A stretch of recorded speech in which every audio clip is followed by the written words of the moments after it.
నమస్తే, నేను జర్నలిస్ట్ శ్రీనివాస్. ఈరోజు ఏపీ వార్తాపత్రికలో వచ్చిన వార్తల్ని విశ్లేషణ చేద్దాం. ముందుగా దిశ పేపర్లో వచ్చిన వార్తలను చూద్దాం.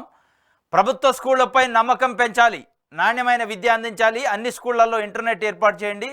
సాల్ట్ ప్రాజెక్టుపై పాఠశాల విద్యాధికారులతో మంత్రి లోకేష్ సమీక్షట. ప్రభుత్వ స్కూళ్లపై నమ్మకం పెంచాలని విద్యాశాఖ మంత్రి నారా లోకేష్ చెప్తున్నాడు.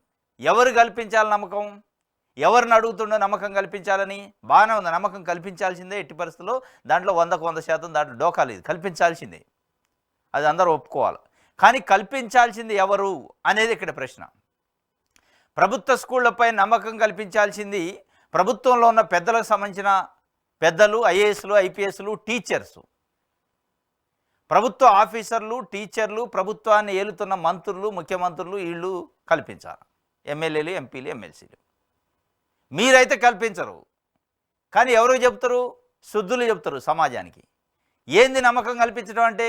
ప్రభుత్వ స్కూళ్ళ విద్యా వ్యవస్థ ప్రమాణాలు బాగలేవని మీలాంటి మంత్రుల పిల్లలు, ఎమ్మెల్యేలు, ఎమ్మెల్సీలు, ఈవెన్ అందులో పాఠాలు చెప్తున్న ప్రభుత్వ స్కూల్ టీచర్ల పిల్లలు కూడా అందులో చదవట్లే. ఇంకెవరు కల్పించాలి నమ్మకం? నమ్మకం కల్పించాలంటే నారా లోకేష్ గారు కుమారుని కూడా పాఠశాలకు పంపాలి, ప్రభుత్వ పాఠశాలకు. అప్పుడు నమ్మకం కలిగింది. పంపిస్తారా మీరు? మీతో నేడు సమీక్షకు కూర్చున్న అధికారుల పిల్లలను పంపించండి.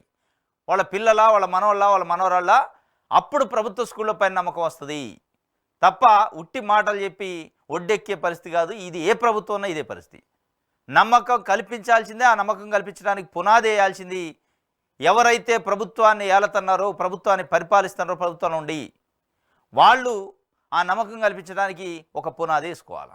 ఆ పునాది నారా లోకేష్ గారు కుమారుడితోనే స్టార్ట్ చేస్తే ఇక దానికంటే ఆదర్శం, దానికంటే రోల్ మోడల్ ఉండదు. మీతో పాటు, మీ పిల్లలతో పాటు ప్రభుత్వ స్కూల్లో పనిచేస్తున్న కొన్ని లక్షల మంది టీచర్ల పిల్లలు కూడా ప్రభుత్వ స్కూల్లో చదివిన రోజు వాటిపైన నమ్మకం ప్రజలకు వస్తుంది. ఎట్లా వస్తుంది? మీరైతే చదవరు, మీ పిల్లల్ని చదివారు, మీ టీచర్లకు సంబంధించిన ఆ ప్రభుత్వ స్కూల్లో టీచర్ల పిల్లలు చదవరు, ఎమ్మెల్యేల పిల్లలు చదవరు, ఎమ్మెల్సీలు, ఎంపీలు, రాజకీయ నాయకులు, మీ పార్టీ పిల్లలు, మీ పార్టీ నాయకుల పిల్లలు ఎవ్వడు కూడా ప్రభుత్వ స్కూల్లో చదవరు. కానీ నమ్మకం కలిగించాలి. అవి అద్భుతం అని మేము నమ్మాలా. ఎస్సీ, ఎస్టీ, బీసీ, మైనార్టీలకు సంబంధించిన, అట్టడుగు వర్గాలకు సంబంధించిన బలహీన వర్గాల పిల్లలు నమ్మాలి, అందులో చదవాలి. అక్కడనే మళ్ళీ గొర్రెలు బర్రెలు గాయాలి. ఇది మీ సిద్ధాంతం. బయటికి చెప్పేది సమీక్షలు, డాంబికాలు, యాడ్లు, ఇవన్నీ ఉట్టి ముచ్చట. కాబట్టి మార్పు రావాల్సిందే, నమ్మకం కలిగించాల్సిందే. ఆ నమ్మకాన్ని నారా లోకేష్ గారి కుమారుడితో స్టార్ట్ చేయాలని ప్రజల ఆకాంక్ష.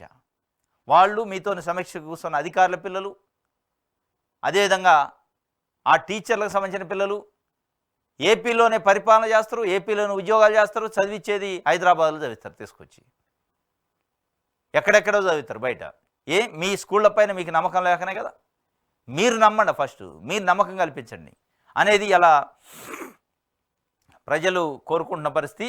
ఆదివాసీల కాండ చైతన్యం కార్యక్రమంతో గిరిజనాభివృద్ధి అట. గతంలో గిరిజన జీవితాల్లో వెలుగు తెచ్చాం. మరి ఎడిపోయింది గతంలో తెచ్చిన వెలుగు? ఒకసారి వెలిగిన వెలుగు ఎట్లా బాద్ది? గతంలో నేను వెలుగులు తెచ్చినా అన్నాడు, ఆ వెలుగులు చీకటి ఎట్లయినాయి అంటే జగన్మోహన్ రెడ్డి వల్ల అంటాడు. మరి మీ మీ మీ జీవితాల్లో వెలుగులు లెక్కనే ఉంటున్నాయి. ఇప్పుడు అది ప్రతిపక్ష, అధికార పక్షంలో ఉన్నా, రాజకీయాల్లో ఉన్నా లేకపోయినా మీ జీవితాలు ఎల్లప్పుడూ వెలుగుతూనే ఉంటాయి. అధికారం ఉన్నా లేకపోయినా వెలుగుతూనే ఉంటాయి. కానీ ప్రజల జీవితాల్లో మీరు వెలిగించిన వెలుగు ఎట్లా చీకటి అయింది? అది కదా మీరు చెప్పాల్సింది. అండగా ఉంటాం అంటాడు ప్రతి ముఖ్యమంత్రి వచ్చిన ఆయనల్లా. మేము గిరిజనులకు అండగా ఉంటాం, మా అంత పోటుగాళ్ళు లేడు, మేము చేసి చూపిస్తాం, మేము చేసిన వాళ్ళ జీవితాల్లో వెలుగులు నింపినామంట. వెలుగులు ఎడిపోయినాయి. మరి మీ జీవితాల్లో ఎప్పుడు నిత్యం వెలుగులే ఉంటున్నాయి కదా. నిత్య కళ్యాణం, పచ్చని తోరణం లెక్క ఉంటుంది కదా. మీ బంగ్లాలు పెరుగుతూనే ఉంటాయి, మీ కార్లు పెరుగుతూనే ఉంటాయి, మీ ఆస్తులు పెరుగుతూనే ఉంటాయి, మీ షేర్లు పెరుగుతూనే ఉంటాయి. మీకే ప్రణాళిక ఉండదు, ఎక్కడా కూడా మీ ప్రభుత్వ స్కీములు ఆడుకోరు. కానీ అనూహ్యంగా అభివృద్ధి చెందుతారు. 24 సేవలోనే ఉంటారు. కుటుంబం మొత్తం రాజకీయ నాయకులు 24 hours 24/7 మేం ప్రజాసేవ రాజకీయం మా జీవితమే ప్రజలకు అంకితం చేసినాం అంటారు. మరి ప్రజలకు మీ జీవితాలు అంకితం చేస్తే ప్రజలకి మీ మీ యొక్క సేవలు చేస్తుంటే మీరు నిత్యం ఎలాంటి పని లేకుండా ప్రజా సేవలో ఉంటే మీ ఆస్తులు కోట్లు ఎట్లా పెరుగుతున్నాయి? ఎక్కడి నుంచి వచ్చినాయి? మరి ప్రజల జీవితాల్లో ఎందుకు రావట్లే మార్పు? ఆ వెలుగులు ఎందుకు అట్లా నిలబట్టలే అనేది ఇక్కడ ప్రశ్న. వెలుగులు నింపుతారట, వెలుగులు నింపిని పోయినాయట. అరకు కాఫీకి అంతర్జాతీయ ఖ్యాతి, డిఎస్సి అభ్యర్థులకు విశాఖలో కోచింగ్ సెంటర్ హామీ ఇచ్చిన సీఎం చంద్రబాబు. ఘనంగా ఆదివాసీ దినోత్సవం, నిన్న ప్రపంచ ఆదివాసీ దినోత్సవం జరిగింది. దాంట్లో ముఖ్యమంత్రి చంద్రబాబు నాయుడు గారు పాల్గొని ఆదివాసీలకు అండగా ఉంటా చైతన్యం కార్యక్రమం అట. ఇంకా చైతన్యం దగ్గరే ఉంది వాళ్ళది పాపం. ఇంకా వాళ్ళని చైతన్యం చేసే కారణం ఉన్నాయి. ఈ 75 సంవత్సరాల స్వతంత్ర భారతదేశంలో గిరిజనులు అసలు మన స్వతంత్ర దేశంలోనో లేదంటే రాజరికంలోనో అని తెలవని గూడాలు, కోయ గూడాలు కూడా ఉన్నాయి. ఇక అట్లాంటి చైతన్యం మీరు చేసే అండ మీది అట్లా ఉంటాయి మీ ప్రభుత్వాలకు సంబంధించి.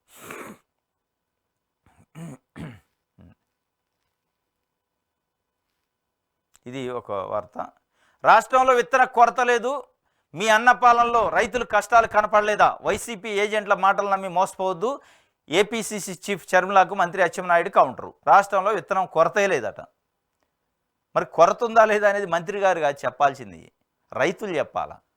ఏ మంత్రి అయినా, అది అచ్చెన్నాయుడు గారా XYZ ఎవరున్నా మంత్రి చైర్లో కూర్చున్న ఆయన రాష్ట్రంలో మొత్తం విత్తనాలు కొరత ఉంది మేము ఏం చేయలేకపోతున్నాం చెప్తారు ఎవడన్నా?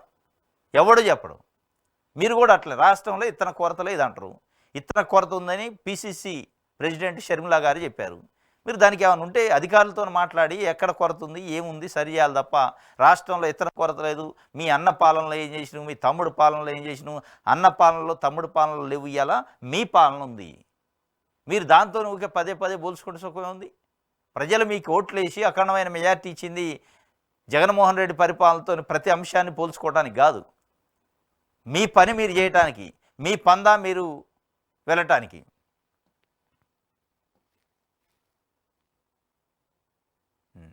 జగన్ దారేటు, బీజేపీకి దూరం అవుతున్న వైసీపీ నాడు అడగకుండానే అన్ని బిల్లులకు మద్దతు. నిన్న వక్ఫ్ బోర్డు బిల్లుకు వ్యతిరేకం మాజీ సీఎంను వెంటాడుతున్న కేసులు. ఇది మాజీ ముఖ్యమంత్రి వైఎస్ జగన్ ఎటువైపు ఉంటారనే విషయంపై సర్వత్రా ఆసక్తికర చర్చ నడుస్తుంది. ముఖ్యమంత్రిగా ఉన్నప్పుడు బీజేపీతో అంటకాగిన జగన్ ఇప్పుడు దూరం అవుతున్నారంటే తాజా పరిణామాలతో అవుననే సమాధానం వస్తుంది. పార్లమెంట్లో గురువారం కేంద్ర ప్రభుత్వం ప్రవేశపెట్టిన వక్ఫ్ బోర్డు సవరణ బిల్లును వైసీపీ వ్యతిరేకించింది. అంతకుముందు రాష్ట్రంలో అరాచకం జరిగిపోతుందంటూ ఢిల్లీలో జగన్ చేపట్టిన ధర్నాకు ఇండియా కూటమి నేతలు హాజరై మద్దతు తెలిపారు. ఈ రెండు పరిణామాలు జగన్ ఎటువైపు అడుగులు వేస్తున్నారనే విషయంపై చర్చకు దారితీస్తుంది. మెడలు వంచుతామంటూ వెళ్తాడట. మొత్తానికైతే ఇది జగన్ దారి ఎటు, ఎన్డీఏ కూటమి వైపా, ఇండియా కూటమి వైపా, లేదా న్యూట్రలా అనేది ఇప్పుడు పెద్ద ఎత్తున చర్చ జరుగుతుంది. అంటే జగన్మోహన్ రెడ్డి సహజంగానే ఆయన నమ్మిన పందా, ఆయన నమ్మిన సిద్ధాంతం కోసం ఎంత స్థాయి వ్యక్తులైనా వ్యతిరేకించే తత్వం మనం 2012లో చూసినాం. ఇప్పుడు కొన్ని మీడియా సంస్థలు కొంతమంది విశ్లేషణలు ఎట్లా చేస్తున్నారంటే జగన్మోహన్ రెడ్డికి వ్యతిరేకంగా ఇక అయిపోయింది, ఇక బీజేపీని వ్యతిరేకించి కాబట్టి జైలు వేస్తారు, బీజేపీని వ్యతిరేకించకపోతే ఎట్లా ఉంటుంది, వ్యతిరేకిస్తే ఎట్లా ఉంటుంది, ఇండియా కూటమి వైపు పోయిండు ఆయనకు మద్దతు ఇచ్చారు అని చెప్తున్నారు. ఇలా ఎన్డీఏ కూటమి కేంద్రంలో అధికారంలో ఉంది కాబట్టి తప్పనిసరిగా తల వంచుతూ వాళ్ళ కాడ కట్టుబడి ఉంటాడు అనుకుంటున్నారు. ఇవాళ ఎన్డీఏ కూటమి ఇవాళ కేంద్రంలో ఎప్పుడు ప్రభుత్వం ఉంటుంది. జగన్మోహన్ రెడ్డి గారు కాంగ్రెస్ పార్టీ నుంచి 2009లో వైఎస్ రాజశేఖర రెడ్డి చనిపోయిన తర్వాత ఓదార్పు యాత్ర అనే పేరుతోని ఓదార్పు యాత్ర చేస్తా అంటే సోనియా గాంధీ వద్దంటే బయటకు వచ్చేయాల వైఎస్ఆర్సీపీ అనే పార్టీ పెట్టిండు. ఆ రోజు లేదా యూపీఏ ప్రభుత్వం, ఆ రోజు సెంట్రల్లో గవర్నమెంట్ లేదా, ఆ రోజు అత్యంత శక్తివంతమైన నాయకురాలు సోనియా గాంధీ మొఖాన రాజీనామాని కొట్టి బయటకు వచ్చేయాల ప్రజల్లోకి పోయిండు. అంతకంటే పెద్ద ప్రభుత్వం, అంతకంటే ఏమైనా గట్టి ప్రభుత్వం ఇవాళ ఉంది? ఆ రోజైనా ఈ రోజైనా కేంద్రంలో ప్రభుత్వం ఉంటుంది, ఆ రోజు ఈ రోజైనా సిబిఐ, ఈడీ, ఇన్కమ్ ట్యాక్స్ ఉంటాయి, ఏ రోజైనా ఉంటాయి. కానీ కమిట్మెంట్తో కొట్లాడే నాయకుడు, ప్రజల కోసం పాటుపడే నాయకుడు ఉన్నప్పుడు వాటికి భయపడడం. అయాల భయపడలేదు, ఇవాళ కూడా భయపడ్డు అనేది ఒక రకమైన చర్చ జరుగుతుంది. ఎట్టి పరిస్థితుల్లో జగన్మోహన్ రెడ్డి నిజంగానే భయపడాలి అంటే కాంగ్రెస్ పార్టీకే భయపడేటోడు. అయాల వైఎస్ఆర్సీపీ అనే పార్టీ పుట్టేది కాదు, ఆయన కాంగ్రెస్ పార్టీలోనే ఉండేటోడు. నిజంగానే భయపడేవాడు, నిజంగానే స్వార్థం చూసుకునేవాడు, నిజంగానే నేను ఎందుకు నా రిస్క్ అనుకుంటే ఆ రోజే కాంగ్రెస్ పార్టీ నుంచి అడుగు బయటికి పెట్టకపోయాడు, కాంగ్రెస్ పార్టీలోనే ఉండేవాడు. కానీ అన్నిటికీ సిద్ధమై అన్ని ఆటుపోట్లకి ఎదురు వచ్చే వ్యవహారాలకి సిద్ధపడే ఆ రోజు నరేంద్ర మోడీ కంటే అత్యంత శక్తివంతంగా ఉంది యూపీఏ ప్రభుత్వంలో సోనియా గాంధీ యూపీఏ చైర్పర్సన్గా. ఏదంటే అది చేయగలరు. 16 నెలలు ఒక పెన్ను పోటుతోని జైల్లో పెట్టారు, అయినా దడవలే. మళ్ళీ 16 నెలల తర్వాత బయటకు వచ్చిండు, మళ్ళీ ప్రజల్లో నిలబడ్డాడు. దాని తర్వాత 2014లో ఓడిపోయింది వైఎస్ఆర్సీపీ, అయినా జంకలేదు, ఎక్కడా కూడా బెండుగాల, ఎక్కడా ఏ పార్టీకి లొంగలే. మళ్ళా కూడా ఫైట్ చేసిండు. 19లో గెలిచిండు. 2012 నుంచి 2019 వరకు 7 సంవత్సరాలు నిర్విరాంగా ప్రజల్లో ఉండి ప్రజల కోసం కొట్లాడి, అప్పుడు ఉన్నాయి కేంద్రంలో రాష్ట్రాల్లో ప్రభుత్వాలు ఉన్నాయి. ఇక్కడ చంద్రబాబు నాయుడు గారు ముఖ్యమంత్రి, అక్కడ మోడీ ప్రధానమంత్రి లేరా 2014-19 మధ్యలో? అంతకుముందు కిరణ్ కుమార్ రెడ్డి ముఖ్యమంత్రి, అక్కడ మన్మోహన్ సింగ్ ప్రధానమంత్రి, సోనియా గాంధీ యూపీఏ చైర్పర్సను. ఇక అసలు కొన్ని ఎల్లో మీడియాలు కొన్ని కథనాలు కొన్ని రాస్తుంటే అయిపోయిందిగా మోడీతోని కటిఫ్ అయిండు కాబట్టి అయిపోయింది జగన్మోహన్ రెడ్డి పరిస్థితి. ఇవాళ మోడీతోని కటిఫ్ కాదు, సోనియా గాంధీతోని కటిఫ్ కాదు, పబ్లిక్తోని కనెక్టివిటీ ఉంది. అది అర్థం చేసుకోవట్లే. పబ్లిక్తోని కనెక్టివిటీ ఉండి పబ్లిక్ ప్రజల గుండెల్లో ప్రజల హృదయాల్లో నిలిచిపోయి ఉంటే ఎవరికి భయపడ్డు. ఎస్, అబ్స్ట్రక్షన్స్ ఉండొచ్చు, అవసరమైతే కేసులు పెట్టవచ్చు, జైలుకు పంపొచ్చు, ఇవన్నీ జరుగుతాయి. జైలుకు పోయి రాకుండా లేడు, జైలుకు పోయిండు, కేసులు అనుభవించిండు, అవన్నీ ఉన్నాయి. అక్రమ కేసులు వేధింపులు ఇవన్నీ ఉంటాయి, ఆయనకి తెలుసు కూడా. కాబట్టి ఆయన రాజకీయ వ్యూహం ఆయనకు ఉంటుంది. ఎట్లా ప్రజల పక్షాన పోరాడాలనే విషయం పైన క్లారిటీ ఉంటుంది కంపల్సరిగా. దాన్ని రకరకాలుగా చేస్తారు. అయిపోయిందిగా మోడీ ఆశీస్సులు లేవు కాబట్టి ఇక అయిపోయిందిగా ఆయన పని అయిపోయిందిగా ఆయన ఉరేస్తారు అన్నట్టు చెప్తున్నాడు. అట్లా మోడీ ఆశీస్సులు ఉంటే ఒక రకంగా, లేకపోతే ఒక రకంగా అనేది ఇది చంద్రబాబు నాయుడు గారు కాదు. చంద్రబాబు నాయుడు గారు 2018లో మోడీని అమిత్ షాని తిట్టకుండా తిట్టి మళ్ళీ 2024కి వచ్చేటప్పటికి ఆ 8 రోజులు ఢిల్లీలో వెయిట్ చేసి కాళ్ళ ఎళ్ళబడి పొత్తు పెట్టుకుంటూ ఇవాళ ₹1 ఏపీకి పైన అప్పు రూపంలో 15,000 కోట్లు ఇచ్చినా నోరు మెదిపే పరిస్థితి లేదు. 45 సంవత్సరాల రాజకీయ జీవితం అంటుండు, రాష్ట్రం విధ్వంసం అయింది, నేను ఎట్లా చేయాలంటుండు. కానీ కేంద్రం నుంచి ₹1 అడిగే సాహసం కానీ ధైర్యం కానీ దమ్ము కానీ గట్స్ కానీ లేవు. అట్లా ఉండరు అందరు నాయకులు. ఒక సిద్ధాంతాన్ని నమ్మితే జైలుకు ఊచ లెక్క పెట్టడం, అవసరమైతే దేనికైనా సిద్ధమనే పరిస్థితులు కొంతమంది ఉంటారు. ఆ కోవకు చెందినోడే జగన్మోహన్ రెడ్డి తప్ప ఆ కోవకు చెందినోడు కాబట్టే ఈ రోజు కంటే బలమైన యూపీఏ ప్రభుత్వం ఉన్న రోజు కూడా ఎదురొడ్డి బయటకు వచ్చిండు, పార్టీ పెట్టిండు, ప్రజల కోసం కొట్లాడిండు. 7 సంవత్సరాల తర్వాత అధికారం వచ్చింది. 7 సంవత్సరాలు కొట్లాటే కదా. 7 సంవత్సరాలు కేంద్రంలో రాష్ట్రంలో ప్రభుత్వాలు ఉన్నాయిగా. ఆ రోజు లేని భయం, ఆ రోజు లేని కేసులు, ఆ రోజు లేని చట్టాలు ఈ రోజు ఎక్కడి నుంచి వస్తాయి? ఇదంతా ఏంటంటే ప్రజలకు ఒక మెస్మరైజ్ చేయటం. ఏదో జరిగింది, అయిపోయింది, దారేటు ఇక లేదు, మోసపోయింది అన్నట్టు. ఇది దిశకు సంబంధించి ఆంధ్రప్రభలో మెట్రో ప్రాజెక్టులో కదలిక, నెలాఖరులోకి అధ్యయనం. విశాఖలో తొలి విడత మెట్రోకు కసరత్తట. పాత డిపిఆర్లే ప్రామాణికం. విజయవాడ అమరావతి మెట్రో ప్రాజెక్టుపై త్వరలో నిర్ణయం. కన్సల్టెన్సీలతో సంప్రదింపులు. 5 ఏళ్లలో రెట్టింపైన అంచనాలు. విశాఖ తొలి దశ 46 కిలోమీటర్లకే 11,000 కోట్లు అని చెప్పి పాత డిపిఆర్ మాస్టర్ ప్లాన్ ప్రకారమే ఉంటుందట. ముందుకు సిసోడియాకు స్వేచ్ఛ. సుప్రీంకోర్టు బెయిల్ విడుదల. 17 నెలల తర్వాత జైలు నుంచి విముక్తి. సాక్ష్యాలను తారుమారు చేస్తారన్న వాదనను తిప్పికొట్టిన సుప్రీంకోర్టు. ఈ కేసులో 493 మంది సాక్షుల పేర్లు పెట్టారు. ఇలా అయితే సిసోడియా విచారణ ఎప్పటికీ ముగిసే అవకాశం లేదు. కేసు విచారణలో పురోగతి లేనప్పుడు ఒక పరిమితి దాటాక ఆ వ్యక్తిని జైల్లో ఉంచడం సరికాదు. అలా కాదంటే అతని హక్కులకు హరించడమే అవుతుందని సుప్రీంకోర్టు జస్టిస్ చెప్పిండు. సుప్రీంకోర్టులో మనీష్ సిసోడియా ఢిల్లీ ముఖ్యమంత్రికి బెయిల్ వచ్చింది మద్యం కుంభకోణంలో. దాని తర్వాత ఇప్పుడు తెలంగాణ నుంచి ఎమ్మెల్సీ కవిత కూడా ఇదే జైల్లో ఉన్నారు, ఇదే కేసులో. మరి ఆమెకు కూడా వచ్చే అవకాశం ఉందనేది ఒక వాదన నిన్నటి నుంచి వినపడుతుంది ఈ బెయిల్ తర్వాత. వివక్షకు మేము దూరం, కక్ష సాధింపులు ఉండవు.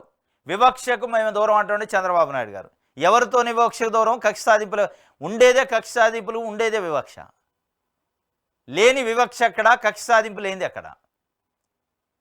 మొత్తం మీ చుట్టూన్న కోటరీ ఎవరు? మీరు చేస్తున్న వ్యవహారం ఏంది? రాష్ట్రంలో రోజు ఏదో ఒక ప్లేస్లో ఎక్కడో ఒక దగ్గర దాడులు, విధ్వంసాలు, మర్డర్లు జరుగుతున్నాయి. దాన్ని ఏమంటారు మరి? కక్ష సాధింపు కాదా? నిన్న స్వయంగా తెలుగుదేశం పార్టీకి సంబంధించిన కొంతమంది మూకలు భారత రాజ్యాంగ నిర్మాత, సామాజిక విప్లవకారుడు డాక్టర్ బిఆర్ అంబేద్కర్ సంబంధించి విజయవాడ నడిబొడ్డున జగన్మోహన్ రెడ్డి ఆయన విగ్రహాన్ని పెట్టి గౌరవిస్తే ఆ విగ్రహాన్ని నేమ్ ప్లేట్ని తొలగించారు.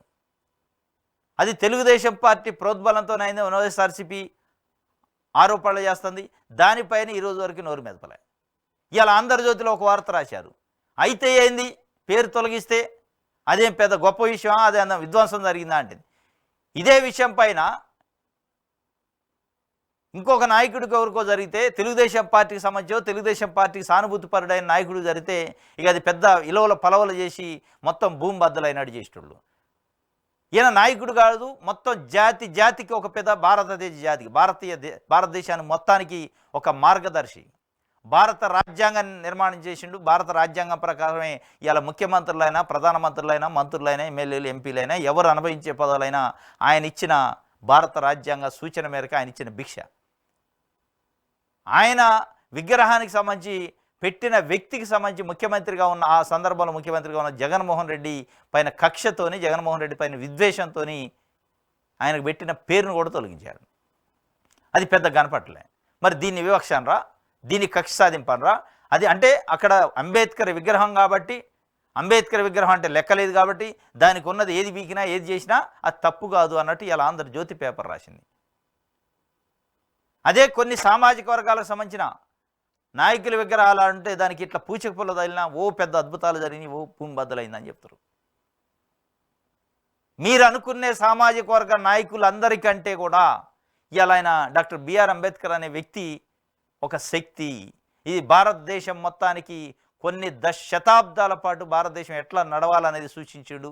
ఆయన ఒక దిక్చూచి. ఇది మీరు చేసేది వివక్ష. మీ అసలు వివక్షగా దూరం అంటారు, చేసేదే వివక్ష. కక్ష సాధింపులోనూ అంటారు, చేసేదే కక్ష సాధింపు.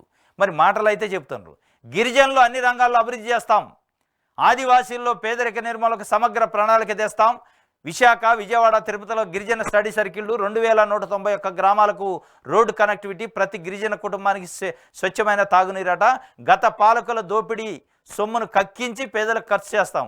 ప్రపంచ ఆదివాసీ దినోత్సవ వేడుకలో ముఖ్యమంత్రి చంద్రబాబు గత పాలకుల దోపిడీ సొమ్మును కక్కిస్తారట, పేదలకు పంచుతారట.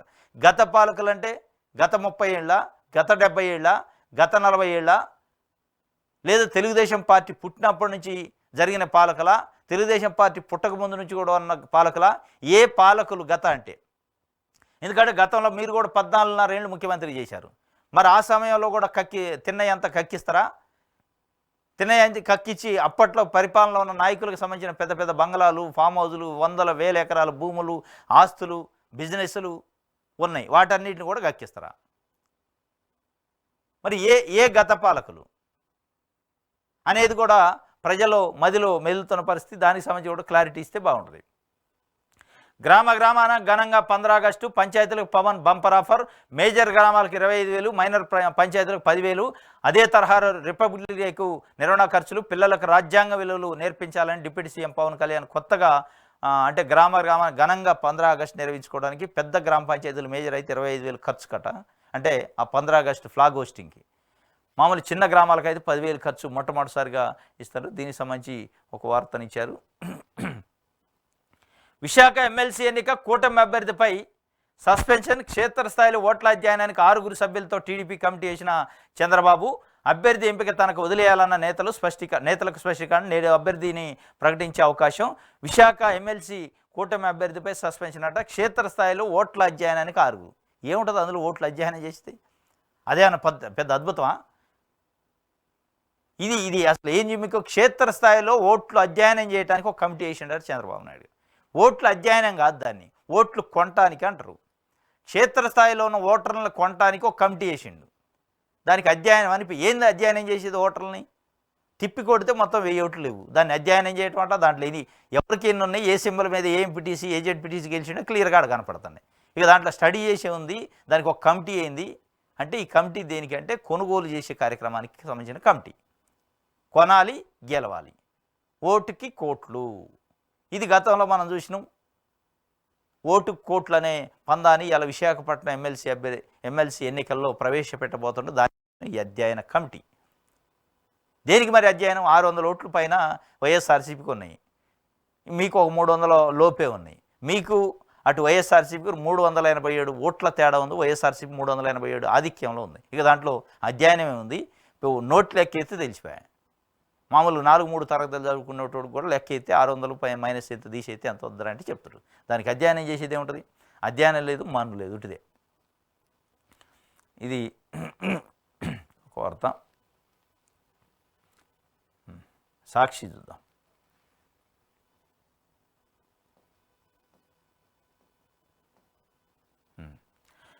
చంద్రబాబు, లోకేష్లే ముద్దాయిలు. వారి తీరు వల్లే రాష్ట్రంలో శాంతి భద్రతలు చేయి దాటిపోయే ప్రమాదం. రాష్ట్ర స్థాయి నుంచి గ్రామ స్థాయి వరకు టీడీపీ నేతలంతా రెడ్ బుక్ అమలు చేస్తున్నారు. వైఎస్ఆర్సీపీ అధ్యక్షుడు మాజీ సీఎం జగన్ ఆగ్రహం.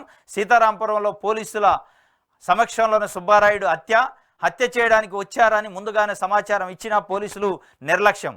పోలీసులు, రాజకీయ నేతలు కలిసి భయానక వాతావరణం సృష్టిస్తున్నారు.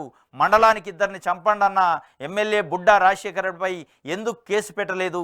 హత్య చేసిన శ్రీనివాసరెడ్డి కాల్ డేటాను పరిశీలించి అందుకు మద్దతు ఇచ్చిన వారిని అరెస్ట్ చేయాలి. హైకోర్టు, సుప్రీంకోర్టుకు వెళ్లి బాధితులకు న్యాయం దక్కేలా అండగా నిలుస్తాం. ఎన్నికల హామీలను అమలు చేయడంలో రాష్ట్ర ప్రభుత్వం పూర్తిగా విఫలమైందట. ప్రభుత్వ వైఫల్యాలను ప్రశ్నించకూడదనే భయానక వాతావరణం సృష్టిస్తున్నారు. ఏ ఒక్కరూ ప్రశ్నించకూడదు, రోడ్లపైకి రాకూడదు, నిలదీయకూడదనే ఇదంతా. మండలానికి 2 చంపండన్న బుడ్డా రాజశేఖర రెడ్డి శ్రీశైలం ఎమ్మెల్యే పైన ఎందుకు కేసు పెట్టలేదని జగన్మోహన్ రెడ్డి గారు నిలదీసిండు. అసలు మండలానికి ఒకళ్ళని చంపండి అనే బుడ్డా రాజశేఖర రెడ్డి పైన కేసు ఏమో కానీ అసలు రెడ్ బుక్ రాజ్యాంగం అమలు చేస్తాం, నేను అన్ని పేర్లు నోటు చేసుకున్నా నారా లోకేష్ పైన కూడా ఎందుకు పెట్టకూడదు అనేది ఇలా ఏపీలో ఉన్న ప్రజలు మాట్లాడుకుంటున్నారు. అక్కడ పెడితే ఇక్కడ బుడ్డా రాజశేఖర రెడ్డి పైన ఇది.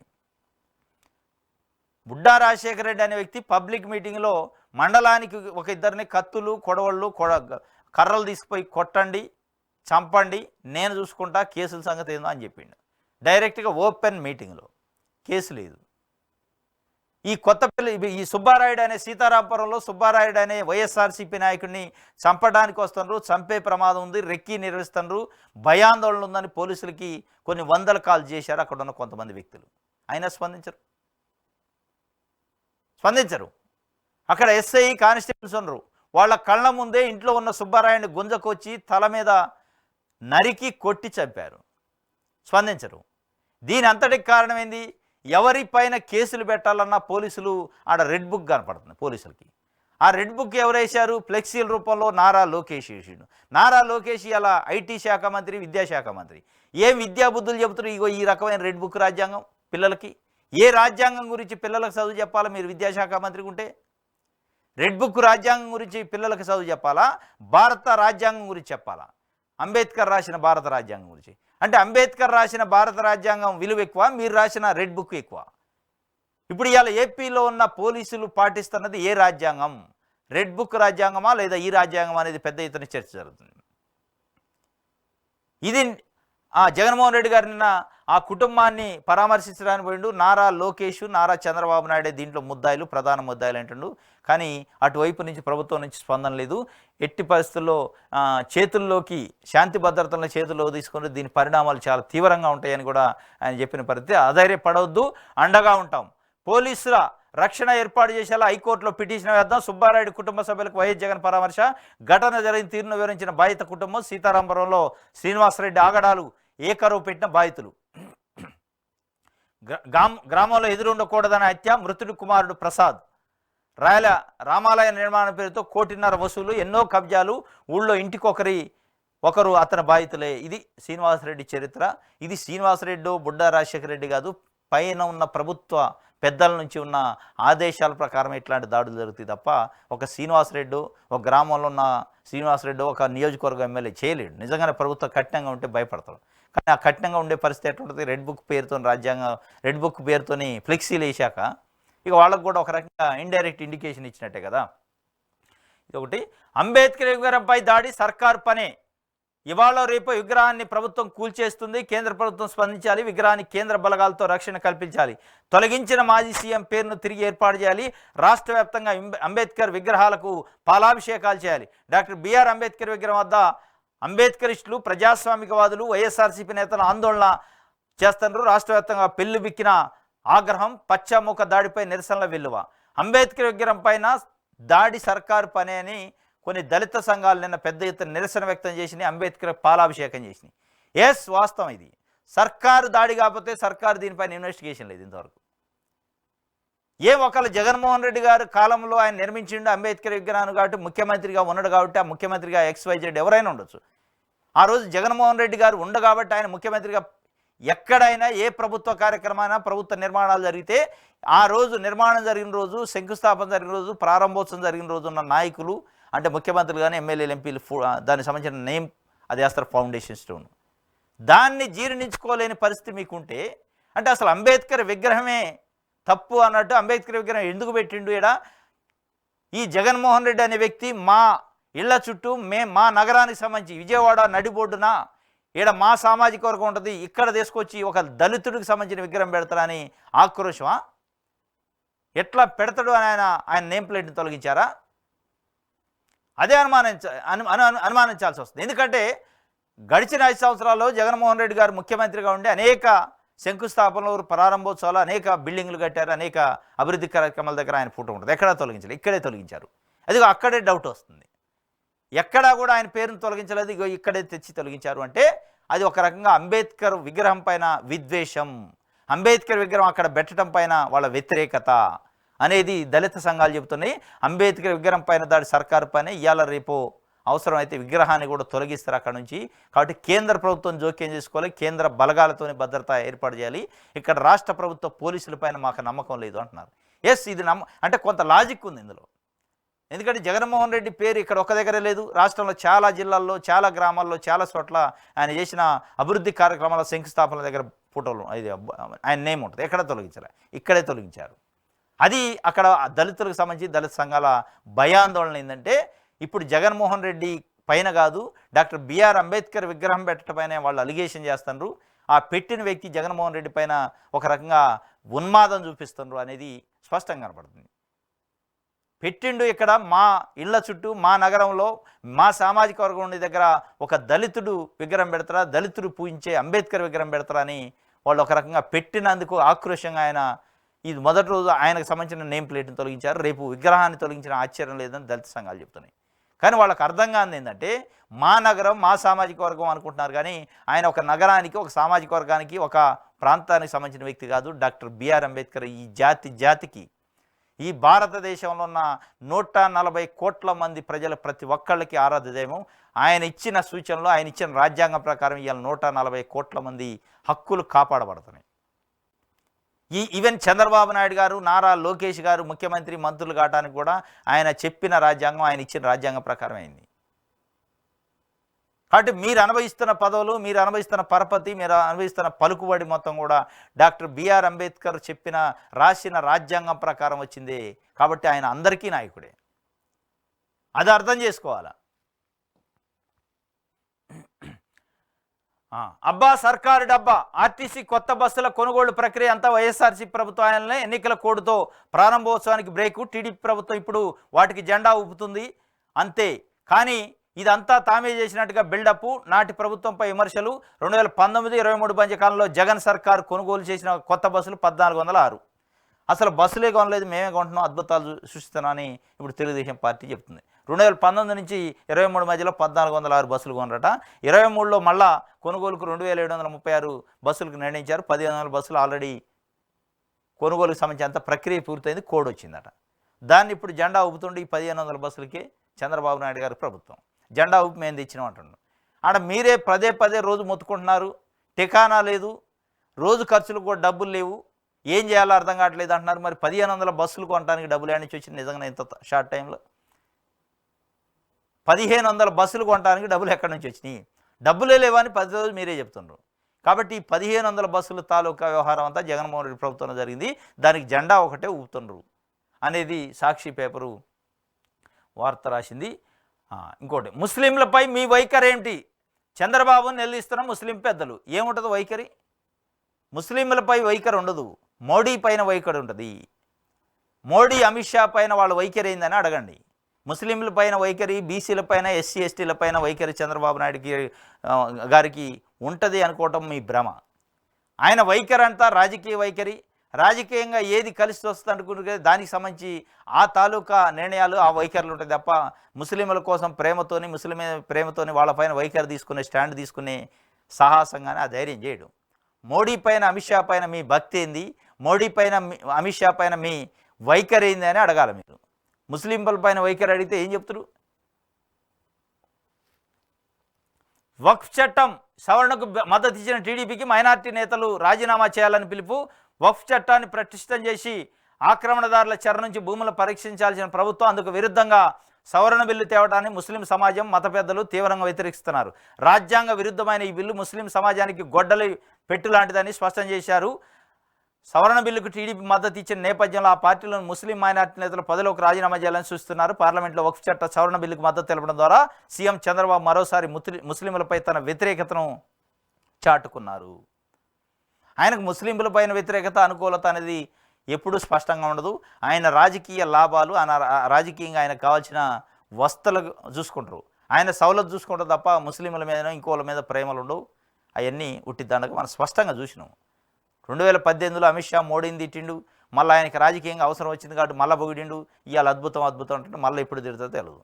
అట్లా ఈ ముస్లింల పైన కూడా వైఖరి అంటూ ఏముండదు. వైఖరి ఉంటే ఆయన సొంత లాభం కోసం, ఆయన రాజకీయ లాభం కోసం వైఖరి ఉంటుంది తప్ప మీకోసం, మీ వర్గాల కోసం లాభము అంటే ఆయన వైఖరి ఉంటుంది అనుకోవటానికి లేదు అనేది ఇలా ముస్లిం సమాజం మాట్లాడుకుంటున్న పరిస్థితి.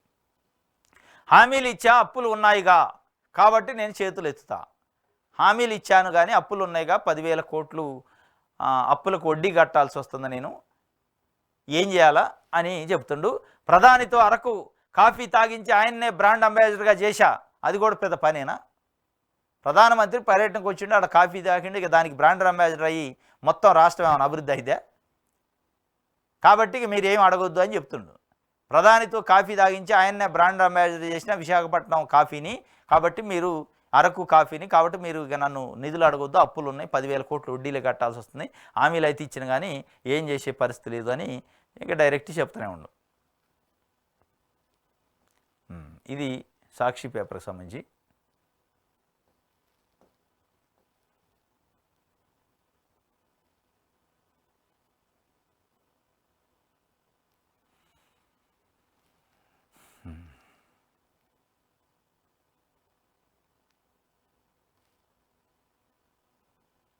ఓకే,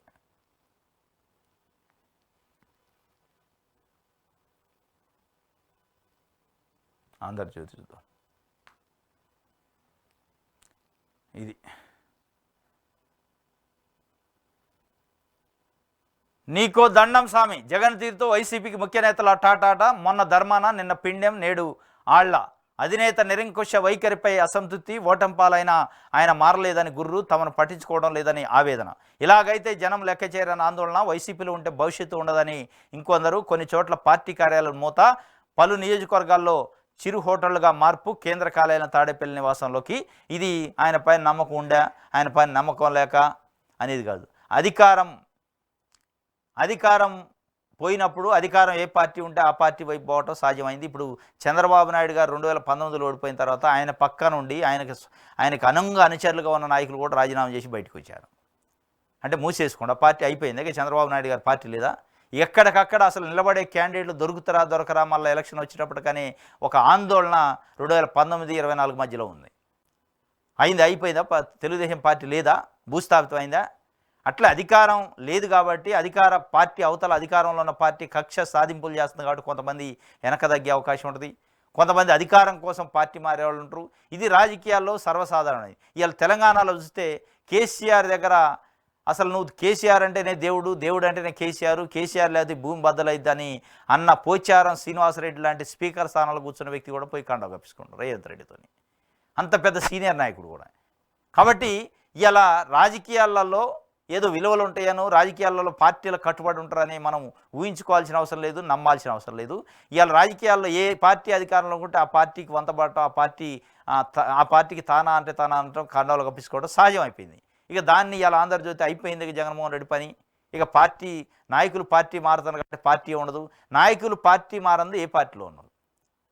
జగన్మోహన్ రెడ్డి ముఖ్యమంత్రిగా ఉన్న రోజు తెలుగుదేశం పార్టీ నాయకులు పార్టీలు రిజైన్ చేసి మారలే. అనేక మంది ఒక దశలో అసలు నిలబడే క్యాండిడేట్లు దొరకరా అనే పరిస్థితి లేదా? వల్లభనేని వంశీ గన్నవరం నుంచి తెలుగుదేశం పార్టీ నుంచి గెలవలే, మారలేదా? మద్దాల వీళ్ళంతా ఎవరు? తెలుగుదేశం పార్టీ నుంచి గెలిచిన వాళ్ళే కదా. వాళ్ళు ఎడిపోయారు, వీళ్ళంతా పోలే. అంటే ఆ రోజు ఉన్న పరిస్థితులలో, ఆ రోజు ఉన్న అవసరాలకు తగ్గట్టు రాజకీయ నాయకులు ఉంటారు తప్ప దాన్ని ఏదో మొత్తం ఇక అయిపోయింది, ఇక నీతో తట్టుకోలేము. అయ్యాల కూడా మరి చంద్రబాబు నాయుడు గారితో తట్టుకోలేక చంద్రబాబు నాయుడు గారి విధానాలు బాగలేకపోయినట, వాళ్ళు అధికారం ఉందనిపోయినట. రాజ్యాంగ శిల్పి పేరుతో రాతోన్మాదం అట. అంబేద్కర్కు అపచారం అంటూ జగన్ పత్రిక రాతలు. నిజంగానే అపచారం జరిగింది. దానిపైన నిన్న మీరు వార్త రాసి ఉంటే మీకు విలువ పెరిగేది. ఇవాళ వార్త రాసిను దాన్ని విమర్శించడానికి. అంటే అంబేద్కర్ విగ్రహం పైన దాడి జరిగినా రాయొద్దు, అది మంచిదే, ఏం దాడి జరగకూడదా, మా కులాల మధ్యలో మా సామాజిక వర్గాలు ఉండే ఇళ్ల మధ్యలో అంబేద్కర్ విగ్రహం ఎట్లా పెడతారని ఆంధ్రజ్యోతి చెప్తుందా మరి ఏందో. కానీ ఆయన ఏం చెప్తుండు, అంబేద్కర్కు అపచారం అంటూ జగన్ పత్రిక రాతలు. విజయవాడలో 125 అడుగుల అంబేద్కర్ విగ్రహం రాజ్యాంగ నిర్మాత పేరుతో సమానంగా జగన్ పేరు, విగ్రహ ఆవిష్కర్త అంటూ ఆర్భాటం, జగన్ పేరు తొలగించిన ఆగంతకులు. విగ్రహ ఆవిష్కర్త కాకపోతే మరి ఎవరైతారు? ముఖ్యమంత్రిగా ఉన్నప్పుడు విగ్రహ ఆవిష్కర్త కాకపోతే ఎవరైతారు? ఇవాళ చంద్రబాబు నాయుడు గారు ముఖ్యమంత్రి ఉండరు, 2014-19 మధ్యలో ముఖ్యమంత్రిగా ఉండరు. ఆయన పెట్టిన స్టోన్స్ మరి ఆయన కాదా? ఆ రోజు ముఖ్యమంత్రిగా ఉన్న ఎవరైతే ముఖ్యమంత్రి ఉంటారో ఆయన పేరు వేయరా? విగ్రహావిష్కర్త అని జగన్మోహన్ రెడ్డి పెట్టిండు కాబట్టి ఆ విగ్రహావిష్కర్త ఎట్లా పెట్టిండు అని ఆక్రోశమా? విగ్రహావిష్కర్త అక్కడ ఒక్క దగ్గరే ఉండా, ఇక ఎక్కడ లేదు, ఏ పనిలో కూడా పెట్టలేదా జగన్మోహన్ రెడ్డి పేరు? మరి ఇక్కడ అంబేద్కర్ విగ్రహం దగ్గర పెట్టిన జగన్మోహన్ రెడ్డి పేరు పైన మీకు అభ్యంతరం ఏంటంటే అంబేద్కర్ విగ్రహం పైన మీకు అభ్యంతరం అనేది ఇవాళ మాట్లాడుకుంటున్నాం. మీరు అనే పద్ధతిలో జగన్మోహన్ రెడ్డి పేరు ఎట్లా పెడతారు అంటే ఇక అసలు ఏ పేర్లు ఉండవు. మరి ఉమ్మడి ఏపీలో ఇవాళ తెలంగాణ వ్యాప్తంగా అనేక భవనాలు అనేక కార్యాలయాల పేర్లపైన చంద్రబాబు నాయుడు గారి పేరు ఉంది. ఉమ్మడి ఏపీలోని ముఖ్యమంత్రుల పేర్లు ఉన్నాయి. చంద్రబాబు నాయుడు గారు తెలంగాణకి బద్ద వ్యతిరేకి, తెలంగాణ ఏర్పాటు కాకుండా చేస్తాడు అడ్డుకొనడు అని నిజంగానే మరి ఇవాళ తెలంగాణలో ఉన్న ఫౌండేషన్ స్టోన్స్ అని పగలగొట్టాలి. ఇవాళ విడిపోయిన మనం ఆయన పేర్లు ఎందుకని ఇక్కడ పగలగొట్టాలి? ఎక్కడెక్కడ సైబర్ సిటీ కావచ్చు, రకరకాల పేర్లు, రకరకాల కార్యాలయాలు కట్టిని నిర్మాణం చేసినవి ఆయన హయాంలో. ఆయన పేరు ఉండకపోతే ఎవరి పేరు ఉంటుంది? అంటే రాష్ట్రం విడిపోయింది కాబట్టి ఇవాళ తెలంగాణలో ప్రజలు కూడా ఎక్కడెక్కడ విధ్వంసం చేయాలన్నా, వాళ్ళ పేర్లు తొలగించాలన్నా, మసిపోయాలన్నా పేర్ల పైన? ఏం చెప్తున్నారు మీరు? రాతోన్మాదం అట, రోతరాతలట. ఇది రోతరాత. ఒక రాజ్యాంగ శిల్పి పైన దాడి జరిగితే, శిల్పి విగ్రహం నిర్మించిన ఆవిష్కర్త పేరును తొలగించితే మరి దాన్ని ఏమంటారు? ఒక ఉన్మాదం కాదు ఇది. మీరు ఉన్మాదం కింద లెక్క రాసి ఉంటే ఇది తప్పు అని రాసి ఉంటే బాగుండేది. కానీ రాసిన వాళ్ళదే తప్పు అని రాస్తున్నామంటే మీరు విగ్రహం యొక్క నేపథ్యాన్ని వ్యతిరేకిస్తున్నారు.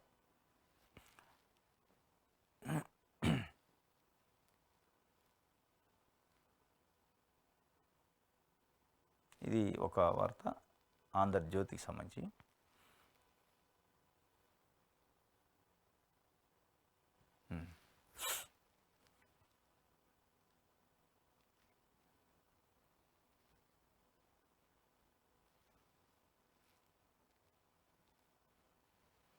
విశాలాంధ్ర. క్విట్ కార్పొరేట్ అట. రాష్ట్ర వ్యాప్తంగా హోరెత్తిన నిరసనలో బహుళజాతి కంపెనీల దోపిడీపై రైతు కార్మిక సంఘాల నేతల ఆగ్రహం.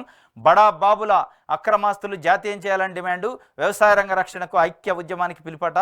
ఇది మొత్తానికి ఏపీలో రాష్ట్ర వ్యాప్తంగా హోరెత్తినేట. క్విట్ కార్పొరేట్ అనే వీళ్ళు అంటే ఆయన కార్పొరేట్లుగా రెడ్ కార్పొరేట్ పలుతాడు చంద్రబాబు నాయుడు గారు. ఎప్పుడు వస్తారు రాండి మేము తీసుకుంటాం, మీరు వచ్చేడు పెట్టుబడులు పెట్టండి, బతకండి, లాభాలు పొందండి అని ఆయన చెప్తున్నాం.